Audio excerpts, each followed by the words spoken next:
आज हम आपके लिए लेकर आए हैं एक ऐसी किताब की कहानी जिसने लाखों लोगों की सोच और जिंदगी को बदल दिया है। हम बात कर रहे हैं रॉबर्ट कियोसाकी की बेस्ट सेलर किताब रिच डैड पुअर डैड की। ये किताब आपको पैसे की समझ, फाइनेंशियल एजुकेशन और अमीर बनने की मानसिकता को गहराई से समझने का मौका देती है। इसमें दो डैड्स की कहानियां हैं, एक अमीर डैड और दूसरे गरीब डैड। दोनों के विचार और फैसले किस तरह से उनकी आर्थिक स्थिति को प्रभावित करते हैं, यही इस किताब का मुख्य संदेश है। इस वीडियो में हम आपको रिच डैड पुअर डैड के 6 सबक, सबसे जरूरी सिद्धांत और प्रेरणादायक कहानियों को हिंदी में सरल शब्दों में समझाने जा रहे हैं। अगर आप अपनी आर्थिक जिंदगी को बेहतर बनाना चाहते हैं तो ये वीडियो आपके लिए एक गाइड की तरह काम करेगा। इसमें आप जानेंगे कि पैसा आपके लिए कैसे काम कर सकता है, संपत्ति और कर्ज में फर्क क्या होता है, क्यों फाइनेंशियल एजुकेशन आपके स्कूल के सिलेबस से ज्यादा जरूरी है और अमीर लोग अपनी सोच से कैसे अमीर बनते हैं। चलिए अब बिना देरी के शुरू करते हैं इस अद्भुत सफर को और जानते हैं कि रॉबर्ट कियोसाकी की इस महान किताब ने हमें क्या सिखाया है। तो बात ऐसी है कि रॉबर्ट कियोसाकी, जो कि इस किताब के लेखक हैं, उनके 2 पिता थे। उनके एक पिता जो कि पढ़े लिखे और PhD होल्डर थे, मगर जिंदगी भर गरीबी रहे और गरीबी में ही मरे, इसीलिए ना रॉबर्ट उन्हें पुअर डैड कहते थे। वहीं उनके दूसरे पिता बहुत पढ़े लिखे तो नहीं थे, लेकिन काफी अमीर थे, इसीलिए रॉबर्ट उन्हें रिच डैड बुलाते थे। तो अब ये सोचने की बात है कि किसी भी इंसान के एक ही वक्त में 2 पिता कैसे हो सकते हैं। तो इसका जवाब यही है कि उनके गरीब पिता यानी कि रियल पिता का एक ही सपना था कि रॉबर्ट खूब मेहनत से पढ़ाई करने के बाद किसी बड़ी सी कंपनी में नौकरी करके अपने भविष्य को सुरक्षित कर ले। मगर रॉबर्ट के दूसरे पिता जो कि अमीर थे, वो एक्चुअली में रॉबर्ट के दोस्त माइक के पिता थे और वो चाहते थे कि रॉबर्ट अपनी जिंदगी में कुछ चैलेंजेस को ले, क्योंकि सारे सबक सिर्फ स्कूल में ही नहीं सीखे जाते। कुछ सबक ऐसे होते हैं जिन्हें इंसान अपनी जिंदगी के तजुर्बों से ही सीखता है। तो स्कूली पढ़ाई सिर्फ आपको अच्छे ग्रेड्स तो दिला सकती है, लेकिन जिंदगी की पढ़ाई बहुत कुछ सिखाती है। बेशक पढ़ाई लिखाई की अपनी अहमियत है, मगर सिर्फ इसके भरोसे बैठ करके ही सब कुछ हासिल नहीं किया जा सकता। तो चलिए जानते हैं कि एग्जैक्टली हमें क्या करना है और कैसे करना है। उसके लिए पहला सबक कहता है कि अमीर लोग पैसे के लिए काम नहीं करते। सुनने में थोड़ा अजीब है, लेकिन इस लाइन को समझने के लिए ये कहानी आपकी काफी मदद करेगी। तो होता ऐसा है कि एक आदमी था जिसके पास एक गधा था। जब भी उसे अपने गधे से कुछ मेहनत करवानी होती थी तो वो एक गाजर को उसके सामने लटका देता था। उस गाजर को देखते ही गधा उसे खाने के लालच में काम करता चला जाता था। उसे बड़ी उम्मीद थी कि एक दिन वो उस गाजर तक पहुंच ही जाएगा। अभी उस आदमी के लिए तो एक अच्छी खासी तरकीब बन गई काम करवाने की, मगर बेचारे गधे को कभी भी वो गाजर नहीं मिल पाई। अब पूछिए क्यों? क्योंकि वो गाजर बस एक छलावा है। बहुत से लोग ठीक उस गधे की तरह ही होते हैं। वो मेहनत पर मेहनत के लिए चले जाते हैं, इस उम्मीद में कि एक दिन वो अमीर बन जाएंगे, मगर पैसा उनके लिए महज एक सपना बन के रह जाता है। इस सपने के पीछे भागने से आप उस तक कभी नहीं पहुंच सकते। तो पैसे के लिए काम करने की बजाय पैसे को अपने लिए काम करने दीजिए। जब आप अमीर बनना चाहते हैं तो सिर्फ पैसे कमाने के लिए काम ना करें, क्योंकि जिस तरीके से हम अमीर बनने की राह में कदम बढ़ाते हैं, हमारा डर और लालच हम पर हावी होने लगता है कि कहीं हम गरीब के गरीब ही ना रह जाएं। बस इसी डर से हम और ज्यादा मेहनत करने में जुट जाते हैं। फिर हमारा लालच हम पर हावी होने लगता है। हम उन सारी खूबसूरत चीजों की कल्पना करने लगते हैं जो पैसे से हासिल की जा सकती हैं। अब यही डर और लालच हमें ऐसे चक्कर में उलझा देता है जो कि कभी भी खत्म नहीं होता। तो हम अब और मेहनत करते हैं कि और ज्यादा कमा सके, और फिर हमारा खर्च भी उसी हिसाब से बढ़ने लगता है। तो इसी को अमीर डैड राइट रेस कहते हैं। अब इसका नतीजा ये हुआ कि हम पैसे कमाने के लिए हद से ज्यादा मेहनत करते हैं, खर्च करते हैं, और ये एक ट्रैप है, यानी कि ये एक जाल है, और आपको लालच और डर का ये ट्रैप अवॉइड करना है, क्योंकि हम में से ज्यादातर लोग जो अमीर होना चाहते हैं वो इसी ट्रैप का शिकार हो जाते हैं। तो पैसे के पीछे मत भागिए, बल्कि पैसे को अपने पीछे भागने के लिए मजबूर कर दीजिए। आपकी नौकरी लगी है तो आप काम पर ये सोच करके मत जाइए कि हर महीने आपको एक पे चेक लेना है, क्योंकि वो पे चेक आपके सारे बिल्स मुश्किल से ही भर पाता है। वैसे ये हर महीने की कहानी बन जाती है। फिर तंग आकर के आप कोई दूसरी नौकरी ढूंढ करके और ज्यादा मेहनत करने लगते हैं, लेकिन तब भी आप पैसे के लिए ही काम कर रहे होते हैं, और यही वजह है कि आप कभी भी अमीर नहीं बन पाते। सच का सामना कीजिए। आपकी जवाबदेही खुद के लिए है, ना कि दूसरों के लिए। तो आपके जो भी सवाल है वो आप खुद से पूछिए, क्योंकि उनका जवाब सिर्फ आपके ही पास है। क्या आप सिर्फ इसलिए काम कर रहे हैं कि आपकी जिंदगी में सिक्योरिटी रहे? एक ऐसी नौकरी जहां से आपको निकाले जाने का कोई डर ना हो, या फिर आप सिर्फ 2 पैसे कमाने के लिए काम करते हैं और आपको लगता है कि एक दिन आप इस तरीके से अमीर हो जाएंगे? क्या बस यही आपको सेटिस्फाई करने के लिए काफी है? अगर आपका जवाब हाँ है, तो मुझे आपकी सोच पर बड़ा अफसोस है, क्योंकि आपने जो अमीर बनने का सपना देखा है ना, वो कभी पूरा नहीं होने वाला। आप हमेशा गरीबी में ही जिएंगे। लेकिन अगर आपका जवाब ना है, तो आपका पहला कदम यह होगा कि सबसे पहले आप अपने मन से डर को हटा दीजिए, क्योंकि ज्यादा पैसा ना कमा पाने का डर और लालची आपको बगैर सोचे समझे काम करने के लिए मजबूर करता है, और हमारा यही कदम हमें नाकामयाबी की तरफ धकेलता है। बेशक हम सबके अंदर डर और चाहत की भावना होती है, और ये नेचुरल है, लेकिन उन्हें खुद पर इतना हावी ना होने दीजिए कि हम उनके बस में होकर के उलटे सीधे फैसले लेने लग जाएं। बेहतर होगा कि हम जो भी करें, पहले उसके बारे में खूब सोच लें। हमेशा दिल से नहीं, बल्कि दिमाग से काम ले। हर सुबह अपने आप से पूछिए कि क्या आप उतना कर पा रहे हैं जितना कि आपको करना चाहिए? क्या आप अपनी पोटेंशियल का पूरा इस्तेमाल कर पा रहे हैं? आम लोगों की तरह सोचना छोड़ दीजिए, जो काम सिर्फ और सिर्फ पैसे के लिए करते हैं। ये सोचना छोड़ दीजिए कि मेरा बॉस कम पैसे देता है, मुझे ज्यादा मिलना चाहिए, मैं ना इससे ज्यादा कमा सकता हूँ। एक बात याद रखिए, आपकी परेशानियों के लिए सिर्फ आप जिम्मेदार हैं, कोई और नहीं। बॉस अगर आपकी सैलरी को नहीं बढ़ा रहा है तो उसे इल्जाम मत दीजिए। जब आप खुद की प्रॉब्लम्स की जिम्मेदारी लेते हैं, तो सिर्फ आप ही उसका हल निकाल सकते हैं। और यही वो पहला सबक और पहला प्रिंसिपल है जो कि आमिर डैड ने रॉबर्ट को सिखाया।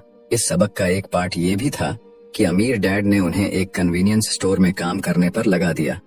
उन्हें इस काम के कोई पैसे नहीं मिले, वो बस काम करते रहे, और इसका फायदा ये हुआ कि वो अपने दिल से काम में लगे रहे, और इस दौरान कई नए आइडियाज उनके दिमाग में आते रहे।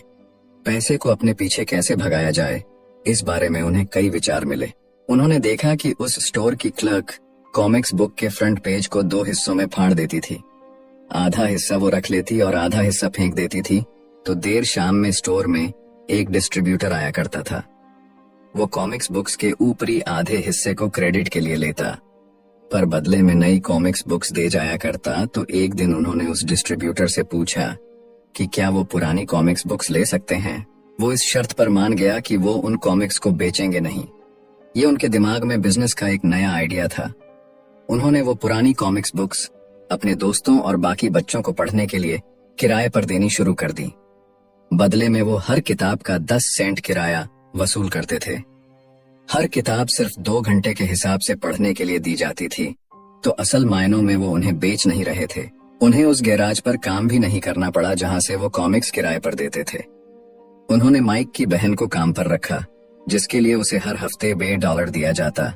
तो एक ही हफ्ते में उन्होंने $9.5 कमाए, और इस तरह उन्होंने सीखा कि पैसे को खुद के लिए काम करने दो, न कि आप पैसे के लिए काम करो। तो इसी के साथ अब आगे है दूसरा सबक, जो कहता है कि फाइनेंशियल लिटरेसी क्यों सिखाई जाए। कहने का मतलब यह है कि 1923 में एज वाटर बीच होटल शिकागो में एक मीटिंग हुई। दुनिया के बहुत से लीडर और बहुत ही अमीर बिजनेसमैन इस मीटिंग का हिस्सा बने। इनमें से थे एक बहुत ही बड़ी स्टील कंपनी के मालिक चार्ल्स शवाब और सैमुअल इंसुल, जो कि उस वक्त की लार्जेस्ट यूटिलिटी प्रेसिडेंट थे, और बाकी कई और भी बड़े बिजनेसमैन। तो इस मीटिंग के 25 साल बाद इनमें से कई लोग गरीबी से मरे, कुछ ने खुदकुशी कर ली, और भी कईयों ने तो अपना दिमागी संतुलन तक खो दिया था। तो असल बात यह है कि लोग पैसे कमाने में इतने मशगूल हो जाते हैं कि वो ये खास बात सीखना भूल जाते हैं कि पैसे को रखा कैसा जाए।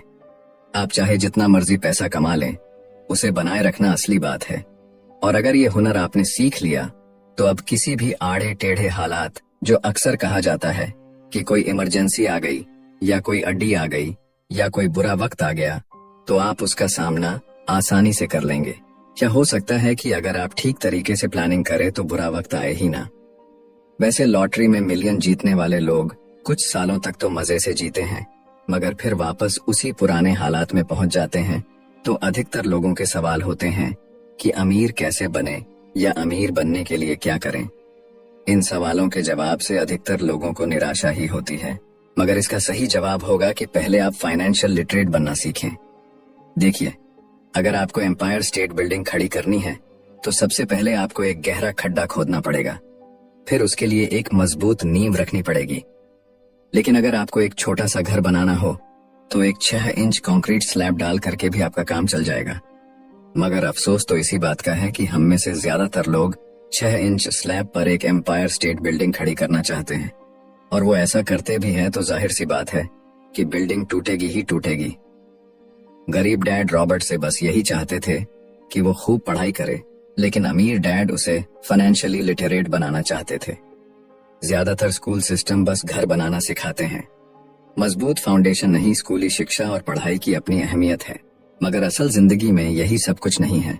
और इसी के साथ आगे है तीसरा सबक, जो कि कहता है कि लायबिलिटीज और एसेट्स के बीच में फर्क समझे और हमेशा एसेट्स खरीदे। वैसे सुनने में ये बड़ी आसान सी बात लगती है ना, लेकिन यही एक नियम है जो आपको अमीर बनाने में मदद करेगा।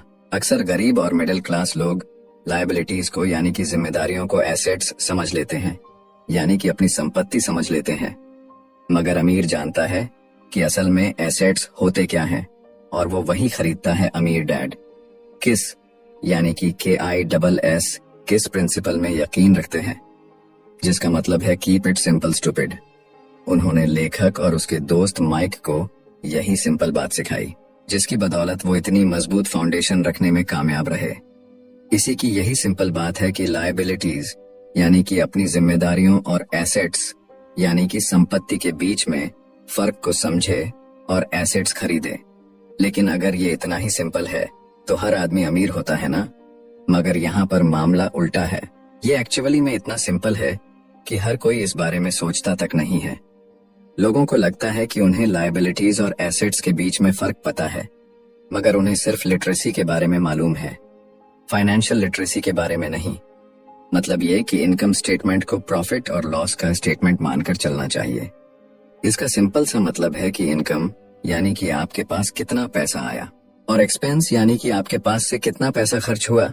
बैलेंस शीट एसेट्स और लायबिलिटीज के बीच बैलेंस बताती है। बहुत से पढ़े लिखे अकाउंटेंट को भी ये पता नहीं होता है कि आखिर बैलेंस शीट और इनकम स्टेटमेंट कैसे एक दूसरे से जुड़े हैं। और अगर हम इस बात को समझना चाहें तो एसेट्स वो चीजें होती हैं जो आपके लिए पैसे कमाने का काम करती है। मान लीजिए आप कोई घर खरीद करके उसे किराए पर देते हैं, तो उसी किराए से आप वो लोन भी चुका सकते हैं जो आपने घर खरीदने के लिए लिया था। अब घर भी आपका हुआ और उससे मिलने वाला किराया भी। इसके उलट लायबिलिटीज आपकी जेब से पैसे खर्च करवाती है, जैसे कि घर खरीद करके उसमें रहने से आपको कोई किराया नहीं मिलने वाला। तो अब आप समझ गए होंगे कि अगर अमीर बनना है तो एसेट्स खरीदिए, और गरीब ही रहना है तो लायबिलिटीज। अमीर लोगों के पास ज्यादा पैसा इसलिए होता है कि वो इस KISS keep it simple stupid principle पर यकीन करते हैं। वहीं दूसरी तरफ गरीब लोग इस प्रिंसिपल को ठीक से समझ ही नहीं पाते। इसीलिए इस बात पर जोर दिया जा रहा है कि सिर्फ लिटरेट नहीं बल्कि फाइनेंशियल लिटरेट बनिए। सिर्फ नंबर से कुछ नहीं होता। फर्क तो तब पड़ता है जब आप अपनी कहानी खुद लिखे। अधिकतर परिवारों में देखा गया है कि जो मेहनती होता है उसके पास पैसा भी ज्यादा होता है, मगर उसका फायदा क्या। जब सारा पैसा लायबिलिटीज में ही खर्च हो जाए तो आइए समझते हैं कि मिडिल क्लास आदमी अपना पैसा किस तरीके से खर्च करता है। और अगर यही उनका तरीका रहता है तो सारी जिंदगी वो मिडिल क्लास ही बनकर रहेंगे, या क्या पता उससे भी नीचे चले जाएं, क्योंकि आप देख सकते हैं कि उनका सारा पैसा लायबिलिटीज यानी कि जिम्मेदारियों में ही खर्च हो रहा है। कभी मोर्टगेज, कभी रेंट, कभी car loan, house loan, credit card का बिल फीस, बिजली का बिल और भी ना जाने क्या क्या। उनकी सारी कमाई इसी में खर्च हो जाती है। दूसरी ओर गरीब लोग हैं जिनकी कोई लायबिलिटी तो नहीं है, मगर उनके कोई एसेट्स भी तो नहीं होते। वो भी पैसा कमाते हैं, सैलरी पाते हैं, मगर हर रोज के खर्चों में उनका सारा पैसा उड़ जाता है। माना कि एक गरीब आदमी $1000 कमाता है, उसमें से $300 वो अपने छोटे से घर के किराए में खर्च करता है, $200 उसके आने जाने का किराया, $200 टैक्स और $300 खाने और कपड़ों में खर्च हो जाता है। तो अब उसके पास बचा क्या? कुछ भी नहीं, और कभी कभी तो उधार लेकर के भी उसे काम चलाना पड़ता है, जिससे कि वो और भी ज्यादा गरीब हो जाता है। इसके विपरीत अमीर लोग एसेट्स खरीद के रखते हैं, फिर उनके वो एसेट्स उन्हें और पैसा कमा कर देते हैं। उनकी कमाई इस तरह 2 से 4, 4 से 8 होती जाती है। अधिकतर अमीर लोग दिमाग से काम लेते हैं और वो घर लोन पर लेकर उसे किराए पर लगा देते हैं। बिना मेहनत के हर महीने किराया मिलता है, जिससे वो अपना लोन भी चुकता कर लेते हैं। इसे कुछ यूं समझते हैं, आप मानिए कि लोन की इंस्टॉलमेंट $1 है, तो ये अपने घर का $2 किराया वसूल करेंगे, $1 बैंक को देंगे, $1 अपनी जेब में तो हो गया ना, बिना मेहनत के पैसा कमाना। तो एक्चुअली में अमीर डैड और गरीब डैड के बीच बस सोच का फासला है। अपना पैसा कैसे खर्च करें, सिर्फ यही मुद्दे की बात है और कुछ नहीं। 1966 के दिनों में अगर बच्चों से पूछा जाता था कि वो बड़े होकर क्या बनेंगे, तो सबके पास यही जवाब होता था कि वो अच्छे ग्रेड्स लाएंगे और डॉक्टर बनेंगे, इंजीनियर बनेंगे।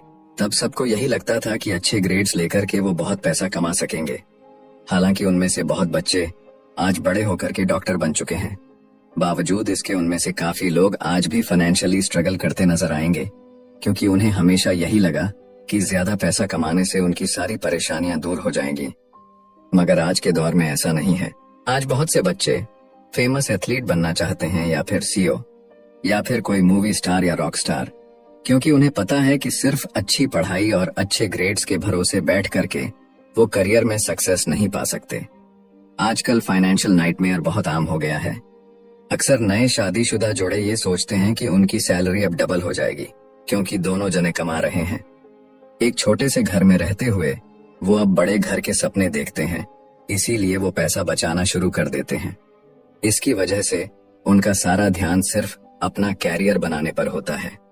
उनकी कमाई बढ़ने लगती है तो जाहिर है उसी हिसाब से खर्चे भी बढ़ेंगे। तो मुद्दा मामला ऐसा है कि अब जब आप फाइनेंशियल लिटरेट हुए बिना पैसा बनाते हैं या बिना सोचे समझे उसे खर्च करते हैं, तो होता यह है कि आप पहले से भी ज्यादा खर्चा करने लगते हैं। ये एक ऐसा चक्कर है जो फिर से चलता ही रहता है। नई जोड़े ने अब इतना पैसा कमा लिया है कि वो एक बड़ा घर खरीद सके। उन्हें तो यही लगेगा कि वो अब थोड़े अमीर हो गए हैं, मगर असलियत तो ये है कि बड़े घर के साथ उन्होंने नई लायबिलिटीज भी खरीद ली है। उनके कैश फ्लो में अब प्रॉपर्टी टैक्स का खर्च बढ़ गया है। अब उन्हें एक नई गाड़ी भी चाहिए, फर्नीचर भी चाहिए, सब कुछ नया। उनकी लायबिलिटीज बढ़ती ही चली जा रही है, और ज्यादातर होता यही है कि इनकम के साथ साथ खर्चे भी बढ़ने लगते हैं। फिर एक दिन अचानक इस सच्चाई का खुलासा होता है, मगर तब तक हम इस राइट रेस में बुरे तरीके से फंस चुके होते हैं। फिर ऐसे ही लोग हमारे लेखक रॉबर्ट के पास आकर के पूछते हैं कि अमीर कैसे बना जाए। अब यही सवाल तो मुसीबत की जड़ है, क्योंकि सबको लगता है कि पैसा ही हर चीज का इलाज है। ये मानना ही एक बड़ी गलती है। उनकी समस्या ये नहीं है कि वो ज्यादा पैसा नहीं कमा रहे, बल्कि ये है कि जो कुछ उनके पास है उसे हैंडल कैसे करें। वैसे एक कहावत है जो यहाँ पर लागू होती है, जब तुम खुद को एक गहरे गड्ढे में पाओ तो और खोदना छोड़ दो। क्योंकि ज्यादातर लोग पब्लिक स्पीकिंग से घबराते हैं। मनोचिकित्सक यानी कि साइकेट्रिस्ट का मानना है कि लोग इसलिए घबराते हैं क्योंकि उन्हें रिजेक्शन का डर होता है, औरों से अलग होने का डर होता है। लोग हमारे बारे में क्या सोचेंगे या हम पर वो कहीं हंसेंगे तो नहीं, बस यही सोचकर कि ज्यादातर लोग पब्लिक स्पीकिंग से दूर भागते हैं। वो वही करना पसंद करते हैं जो सब कर रहे होते हैं। ऐसे लोग खुद को भीड़ का हिस्सा बना करके संतुष्ट हो जाते हैं। आपका घर आपका सबसे बड़ा एसेट है, लोन लीजिए। अरे अब तो प्रमोशन हो गया है, अब तो सैलरी बढ़ गई है, तो नया घर तो ले ही लो। यही सब बातें ना हम लोगों से सुनते आ रहे हैं, और फिर हम भी ना उसी रास्ते पर चल पड़ते हैं, क्योंकि जो सब कर रहे हैं वो जरूर से सही ही होगा। भाई इतने सारे लोग मिलकर के कोई गलती तो नहीं कर सकते ना, ऐसा हम सोचते हैं, राइट? मगर नहीं, ऐसा बिल्कुल भी नहीं है। अमीर डैड ने कहा था कि जापानीज लोग 3 चीजों की ताकत जानते थे, तलवार, कीमती जवाहरात और शीशा। तलवार बाजुओं की ताकत का प्रतीक है, कीमती जवाहरात पैसे की ताकत का, और शीशा खुद के अंदर छुपी हुई ताकत को दिखाता है, और वही हमारी सबसे बड़ी ताकत है। जब आप खुद को जानते हैं शीशे के सामने, अगर आप खुद से सवाल पूछ सकते हैं कि मैं सही हूं या मुझे भी भीड़ का हिस्सा बनकर रहना चाहिए, तो जो जवाब आपको मिलेगा बस वही आपकी असली ताकत है। तो गरीब और मिडिल क्लास खुद को पैसे का गुलाम बनने देते हैं, इसीलिए वो कभी भी अमीर नहीं बन पाते। 16 साल के रॉबर्ट और माइक अमीर डैड के साथ हर उस मीटिंग में जाया करते थे जो वो अपने अकाउंटेंट, मैनेजर्स, इन्वेस्टर और एम्प्लॉयज के साथ रखा करते। यहाँ एक ऐसे अमीर डैड देखने को मिलते हैं जो पढ़े लिखे नहीं हैं, जिन्होंने 13 साल में ही स्कूल छोड़ दिया था, मगर आज वो मीटिंग कर सकते हैं और अपने नीचे काम करने वाले पढ़े लिखे लोगों को ऑर्डर देते हैं, उन्हें बिजनेस के टिप्स समझाते हैं। एक ऐसा इंसान जो भीड़ का हिस्सा नहीं बना, जिसने रिस्क लिया और जिसने लोगों की परवाह नहीं की, जिससे ये डर नहीं था कि लोग उसके बारे में क्या सोचेंगे। इन मीटिंग्स का नतीजा ये हुआ कि लेखक और उनका दोस्त दोनों स्कूली पढ़ाई में मन नहीं लगा पाए। जब भी उनकी टीचर कोई काम देती थी, उन्हें रूल्स के हिसाब से करना होता था, तो उन्हें एहसास हुआ कि स्कूली पढ़ाई किस तरीके से बच्चों की प्रतिभा को निखरने नहीं देती, उसे दबा देती है। उनकी क्रिएटिविटी को मारकर उन्हें एक सांचे में ढालकर इस समाज का एक मशीनी हिस्सा भर बना देती है। और उन्हें टीचर की इस बात से भी इनकार था कि अच्छे ग्रेड्स लाकर के ही सक्सेसफुल और अमीर बना जा सकता है। वैसे एक दिन रॉबर्ट की अपने गरीब डैड से बहस हो गई। उनके पिता का मानना था कि उनका घर उनके लिए सबसे बेस्ट इन्वेस्टमेंट है, मगर वो एक रेड रेस में भाग रहे थे। उनकी इनकम और खर्चे बराबर ही थे, उन्हें पूरा करने के लिए उनके पास एक पल की भी फुर्सत नहीं थी। यही बात रॉबर्ट उन्हें समझाना चाह रहे थे कि उनके पिता के लिए वो घर एसेट नहीं बल्कि लायबिलिटी है। घर पर उनके पैसे खर्च हो रहे थे, बदले में मिल कुछ नहीं रहा था। ये बात उनके गरीब डैड नहीं समझ पा रहे थे। तो बस यही फर्क था गरीब और अमीर डैड के बीच में। खैर, उनकी बहस तो चलती रही। उन्होंने अपने गरीब पिता को बताया कि अधिकतर लोगों की जिंदगी लोन चुकाने में ही निकल जाती है। जिस घर को वो खरीदते हैं उसके लिए वो 30 साल तक लोन भरते हैं, फिर एक और बड़ा घर लेते हैं और अपना लोन रिन्यू कराते हैं। अब घर की कीमत भी उसी हिसाब से बढ़ेगी या नहीं, ये निर्भर करता है। कुछ लोग ऐसे भी हैं जिन्होंने घर खरीदने के लिए एक बड़ी रकम ली थी। जितनी घर की कीमत नहीं थी, उससे ज्यादा कर्ज उनके सर पर चढ़ गया। इसका सबसे बड़ा नुकसान लोगों को ये होता है कि वो बाकी जगह इन्वेस्टमेंट नहीं कर पाते, क्योंकि उनका सारा पैसा उस घर पर लगा है। उन्हें कभी इन्वेस्टमेंट करने का मौका ही नहीं मिल पाता और ना ही वो इस बारे में कुछ सीख पाते हैं, और इसी तरीके से कई एसेट्स उनके हाथों से निकल। अगर इसके बदले लोग सिर्फ एसेट्स पर ध्यान दें तो उनका फ्यूचर कहीं ज्यादा बेहतर हो सकता है। अब उदाहरण के लिए रॉबर्ट की पत्नी के पेरेंट्स एक बड़े से घर में शिफ्ट हो गए। उनका सोचना था कि अपने लिए बड़ा और नया घर लेना एक सही फैसला है, क्योंकि बाकियों की तरह उन्हें भी घर लेना एक एसेट्स लगता था। अगर वो ये जान करके हैरान रह गए कि उस घर का प्रॉपर्टी टैक्स $1000 था, ये उनके लिए बहुत ही बड़ी कीमत थी। और क्योंकि वो रिटायर हो चुके थे, तो इतना पैसा टैक्स के रूप में भरना उनके रिटायरमेंट बजट के बाहर था। बेशक हम ये नहीं कह रहे कि आप एक नया घर न लें, बल्कि हम समझाना चाहते हैं कि जितने पैसे से आप एक बड़ा घर लेंगे, उतने पैसे आप किसी एसेट में इन्वेस्ट करें तो बेहतर होगा। आपका एसेट आपके लिए कमाई करेगा और कुछ ही समय के बाद आपके पास इतना पैसा होगा कि आप आसानी से मनपसंद घर ले पाएंगे, और वो भी बिना किसी लोन के। तो अब सवाल ये है कि अमीर और ज्यादा अमीर क्यों होते रहते हैं, वहीं मिडिल क्लास आगे क्यों नहीं बढ़ पाते? इसके पीछे भी ना एक वजह है, और कारण एकदम सिंपल है। अमीर एसेट खरीदते हैं जो कि उनका पैसा दुगना करता रहता है। उस पैसे से उनके सारे खर्चे मजे में निपट जाते हैं। और मिडिल क्लास क्या करते हैं? वो तो बस महीने की एक तारीख का इंतजार करते हैं। जब उनकी सैलरी आई तो सारी की सारी सैलरी तो खर्चों को पूरा करने में खत्म हो जाती है, तो इन्वेस्टमेंट कहाँ से होगा? और फिर जब सैलरी बढ़ती है तो उस पर टैक्स भी बढ़ जाता है, और उसी हिसाब से बाकी खर्चे भी, और फिर अंत में वही राइट रेस चलती रहती है। कहने का मतलब ये है कि एक कर्ज में डूबा समाज जहां पर हम रहते हैं, मतलब ये कि अपने घर को एसेट समझना ही वो रीजन है जो कि हमें कर्ज के बोझ तले दबाती है। आज यही अधिकतर लोगों की सोच है। अगर सैलरी बढ़ी है तो लोग सोचते हैं कि अब वो बड़ा सा घर ले सकते हैं, क्योंकि उन्हें ये अपने पैसे का सही इस्तेमाल लगता है। इसके बदले अगर वो पैसा सही जगह लगाया जाए तो उनकी जिंदगी हमेशा के लिए बदल सकती है। लेकिन ऐसा हो नहीं पाता क्योंकि उनका सारा वक्त हाड़ तोड़ मेहनत करने में चला जाता है। अपनी नौकरी को सेफ जोन समझ करके वे उससे अलग कुछ सोच ही नहीं पाते और साथ ही उन पर कर्ज का इतना बोझ होता है कि वो नौकरी छोड़ने का रिस्क ले ही नहीं सकते। अब जरा खुद से सवाल कीजिए कि आज आप नौकरी छोड़कर बैठ जाते हैं तो कितने दिन आपका गुजारा चलेगा। क्योंकि अगर आप फाइनेंशियली लिटरेट नहीं है, अगर आपने सारी उम्र सिर्फ सैलरी के भरोसे ही काटी है और एसेट्स के बदले आपने लायबिलिटीज पाल ली है, तो यकीनन आपकी जिंदगी बहुत ही कड़ी चुनौती है।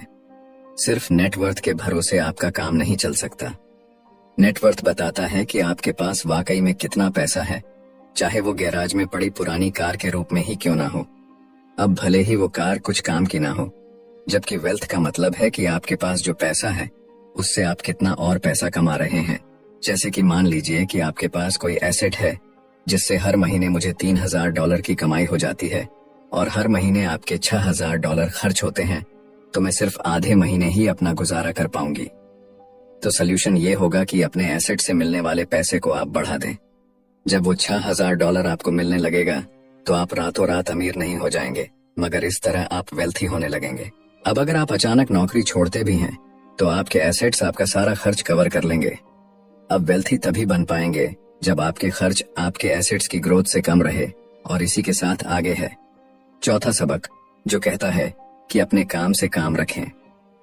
दुनिया की सबसे बड़ी फूड चेन मैकडोनाल्ड के फाउंडर रे क्रॉकनी एक MBA क्लास में की स्पीच थी। ये 1947 की बात है। उनकी ये स्पीच बड़ी ही शानदार थी। लोगों को प्रेरित करने वाले स्पीच के बाद जब MBA क्लास के स्टूडेंट्स ने कुछ वक्त उनके साथ बिताने की गुजारिश की तो वो उनके साथ बियर पीने चले गए। बातों बातों में रे ने अचानक एक सवाल किया कि क्या आप लोग जानते हैं कि मैं किस बिजनेस में हूँ। अब ये बात तो सबको मालूम थी कि वो हैमबर्गर बेचते थे। इस बात पर वो हंसने लगे और बोले कि उनका असल बिजनेस तो रियल एस्टेट है, क्योंकि मैकडोनाल्ड के लिए हर लोकेशन का चुनाव सोच समझ कर किया जाता है। जहां उसकी फ्रेंचाइज बनाई जाती है वो जमीन भी साथ ही बेची जाती है। तो इसका सीधा सा मतलब है कि मैकडोनाल्ड की फ्रेंचाइज खरीदने वाले को वो जमीन भी खरीदनी पड़ती थी। तो इस तरीके से ये एक रियल एस्टेट बिजनेस भी हुआ।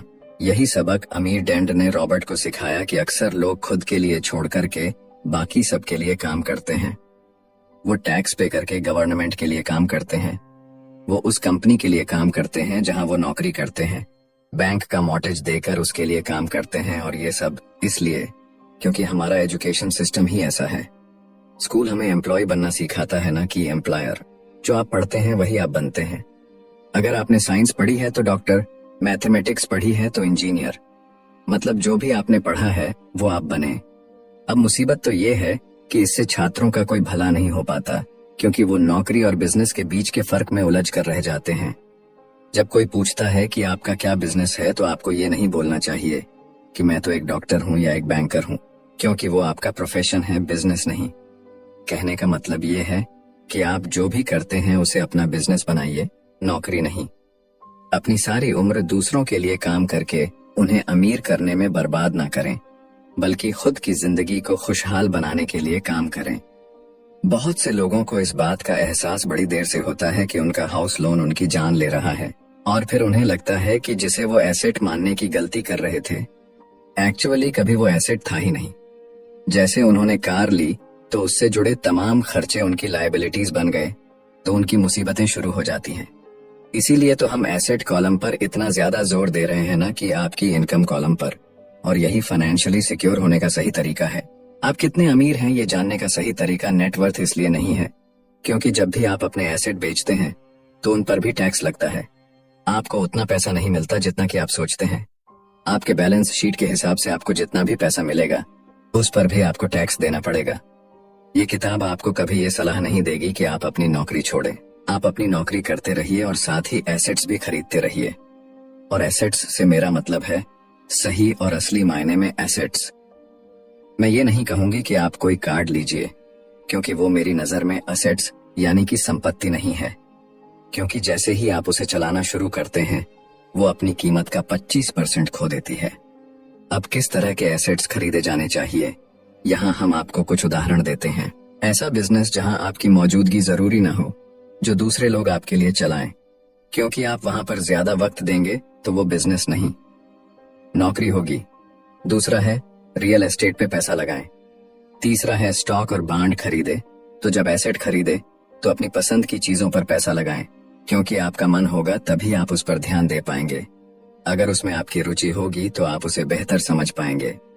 रॉबर्ट को रियल एस्टेट और स्ट्रोक्स में रुचि थी, खासकर छोटी कंपनीज में इन्वेस्ट करना। अपने अमीर डैड की सलाह पर उसने अपनी नौकरी कभी नहीं छोड़ी। वो जॉब करता रहा, साथ ही अपने एसेट कॉलम को बड़ा और मजबूत बनाता चला गया। एक पैसा भी जो आप कमाते हैं उसे बेकार न जाने दें। अपने पैसे को अपना गुलाम मानकर चलिए, जो कि आपके लिए काम करे। आप लग्जरी खरीदना चाहते हैं, शौक से खरीदे, कोई बड़ी बात नहीं, मगर ये ना भूले कि अमीर और मिडिल क्लास में यही सोच का फर्क है। जहां मिडिल क्लास पैसा आते ही पहले लग्जरी में खर्च करेगा, वहीं अमीर आदमी उसे अंत में खरीदेगा। और इतना समझ लेने के बाद अब अगले सबक में आप अमीर लोगों के सबसे बड़े सीक्रेट के बारे में जानेंगे। तो 5वां सबक कहता है कि अमीर पैसा इन्वेंट करते हैं। अलेक्जेंडर ग्राहम बेल ने टेलीफोन इन्वेंट करने के बाद उसे पेटेंट कर दिया था।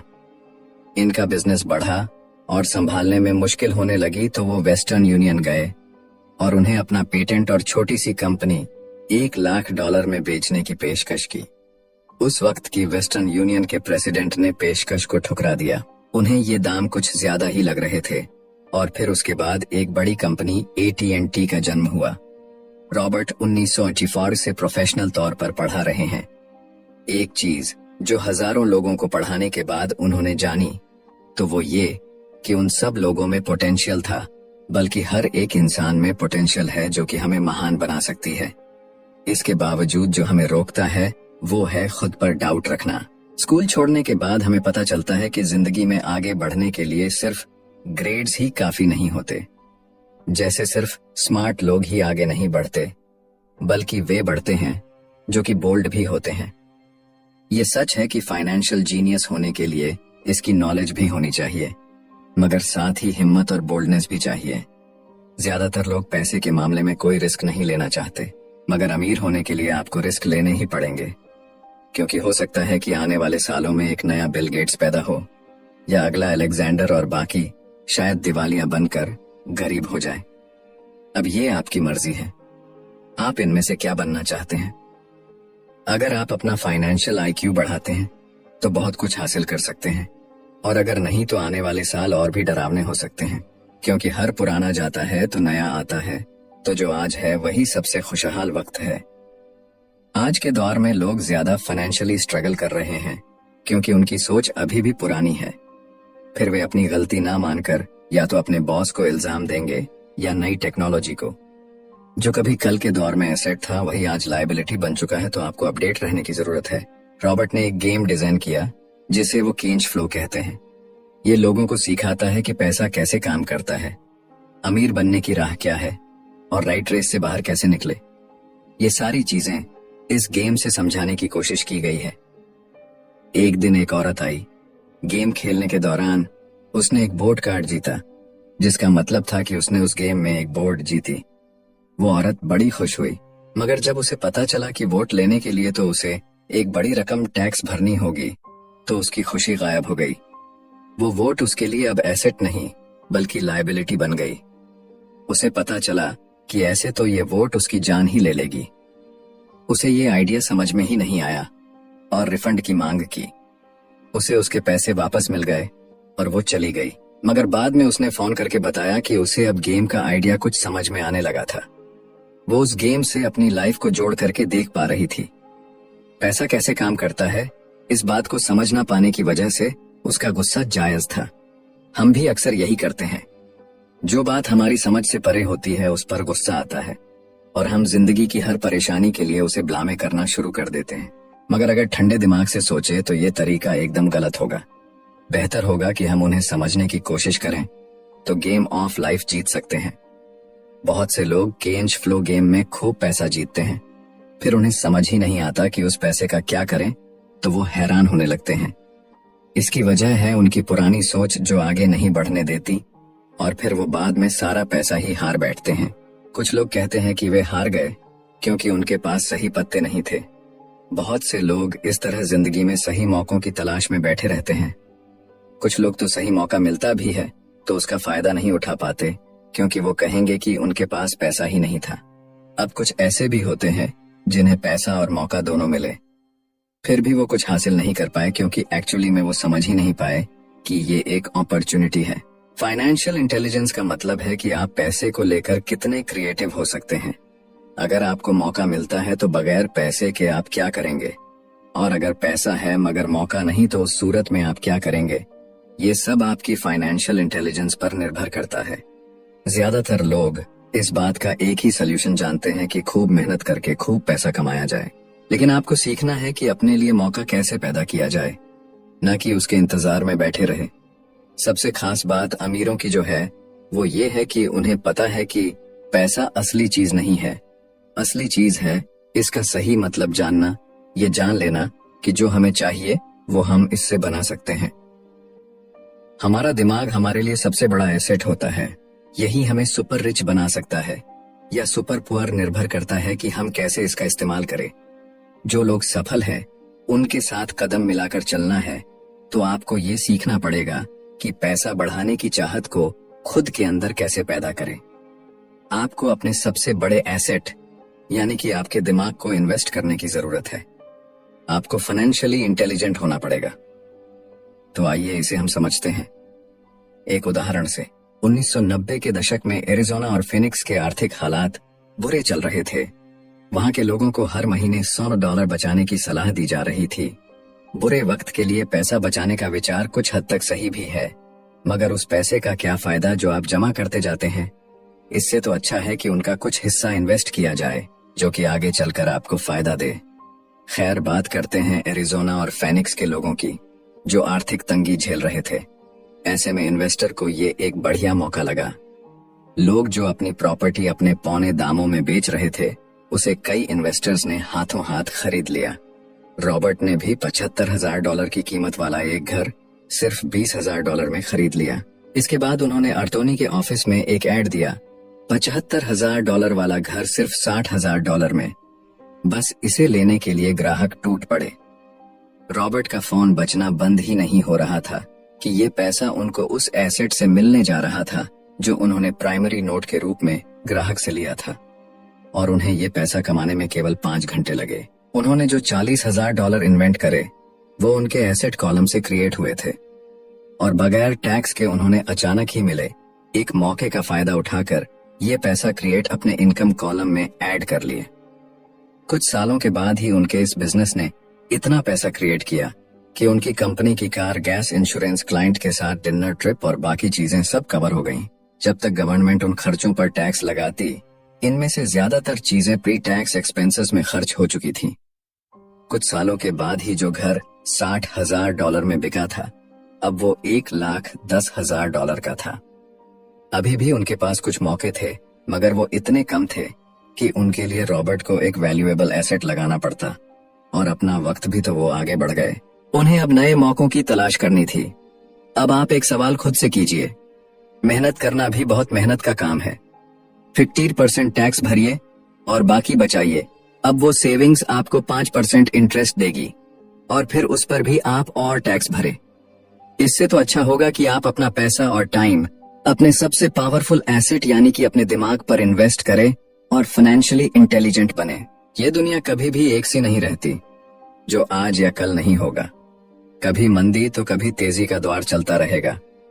वक्त के साथ टेक्नोलॉजी और भी बेहतर होती जाएगी। आज मार्केट ऊपर है तो कल नीचे होगा। खासकर स्टॉक मार्केट तो हर रोज बदलता है, मगर इससे आपको क्या फर्क पड़ेगा? अगर आप फाइनेंशियली इंटेलिजेंट है तो क्योंकि आप तो हर हालात के लिए तैयार रहेंगे।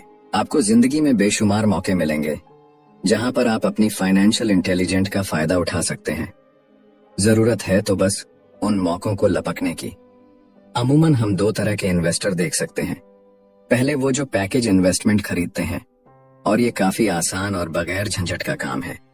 दूसरे इन्वेस्टर अपने लिए खुद ही इन्वेस्टमेंट क्रिएट करते हैं।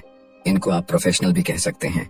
जितना ये इन्वेस्ट करते हैं उससे कई गुना ज्यादा पैसा बना लेते हैं। अब अगर आप इस तरह के इन्वेस्टर बनना चाहते हैं तो आपको खास तौर पर इन 3 स्किल्स को समझने की जरूरत है। पहली, ऐसी अपॉर्चुनिटी ढूंढिए जो कि बाकी न ढूंढ सके। याद रहे कि आपका दिमाग वो देख सकता है जो बाकियों की आंखें भी नहीं देख पाए। दूसरा है, पैसा बढ़ाइए। जब पैसे की जरूरत पड़े तो मिडिल क्लास केवल बैंक जाता है, मगर दूसरे टाइप के इन्वेस्टर पैसा बढ़ाकर के कैपिटल रेस करते हैं। उन्हें हमेशा बैंक की जरूरत नहीं पड़ती। और आगे ये तीसरा, स्मार्ट लोगों को ऑर्गेनाइज कीजिए। इंटेलिजेंट लोग वो होते हैं जो अपने से ज्यादा स्मार्ट लोगों के साथ मिलकर के काम करते हैं।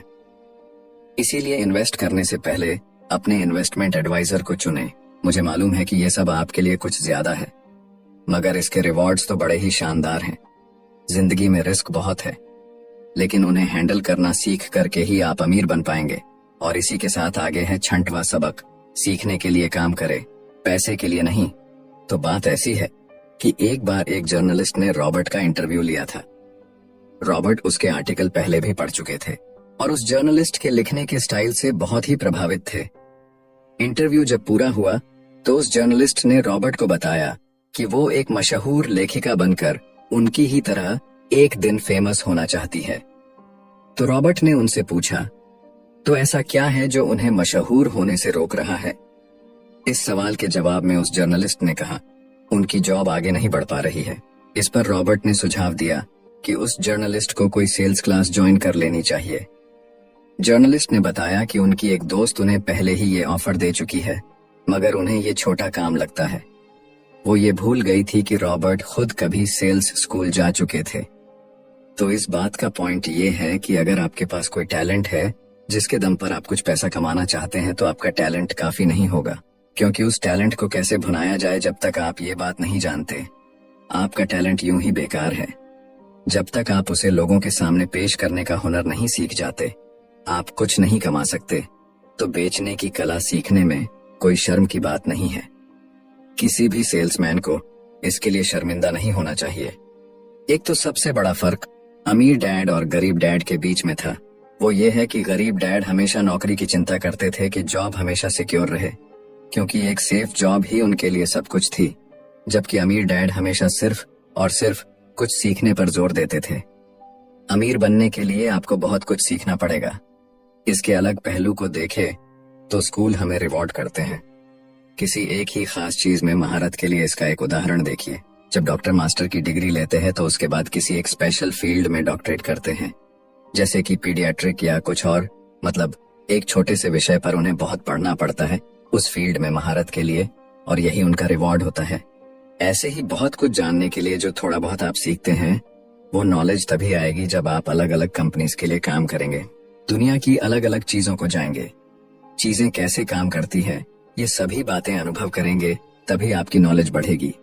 शायद यही वजह थी कि अमीर डैड छोटे रॉबर्ट और माइक को अपने साथ लेकर जाते थे जब वे अपने डॉक्टर, अकाउंटेंट्स, लॉयर या किसी प्रोफेशनल से मिलने जाते।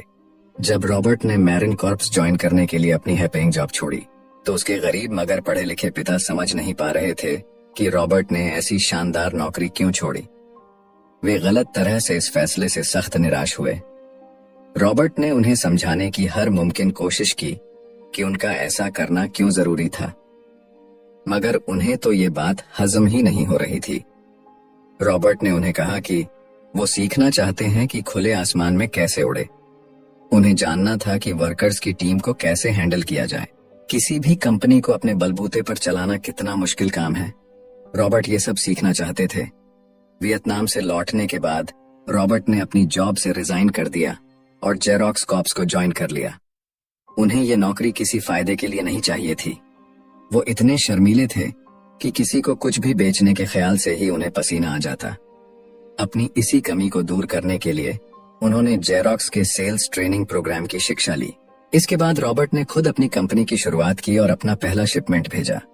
वे अगर इसमें नाकामयाब रहते तो पक्का दिवालिया हो जाते, लेकिन उन्होंने ये रिस्क लिया और अपने अमीर डैड की सीख को याद रखा कि बेशक आप 30 की उम्र से पहले दिवालिया होने का रिस्क ले सकते हो, क्योंकि इस उम्र में आपको रिकवर होने का मौका भी मिल जाता है।